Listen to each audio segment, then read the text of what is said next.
স্লোগানে মুখর দিল্লির যন্তর মন্তর। শিক্ষামন্ত্রীর পদত্যাগের দাবিতে ভারতের তরুণ প্রজন্মের এই বিক্ষোভ।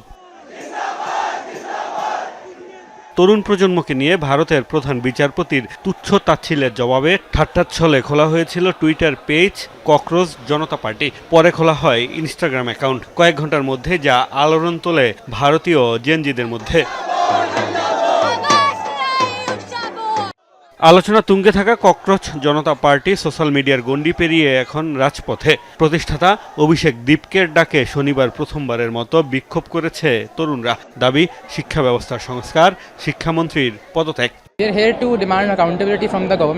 আমরা এখানে সরকারের কাছে জবাবদিহিতা চাইতে এসেছি। যারা দেশের শিক্ষা ব্যবস্থা পরিচালনায় ব্যর্থ হয়েছে, নিট, ইউপিএসসি সহ বিভিন্ন পরীক্ষায় প্রশ্নপত্র ফাঁস অসঙ্গতির কারণে ছাত্রছাত্রী ক্ষতিগ্রস্ত হয়েছে। আমরা চাই শিক্ষামন্ত্রী ধর্মেন্দ্র প্রধানের পদত্যাগ। ছাত্রছাত্রী ও তরুণদের পরীক্ষা নেয়ার মতো ন্যূনতম কাজটুকুও ঠিকমতো করা হচ্ছে না। আমরা এই আশা নিয়ে এখানে এসেছি যে এর মাধ্যমে একটি পরিবর্তন আসবে। আমাদের দেখা বিকশিত ভারতের স্বপ্নপূরণ হবে।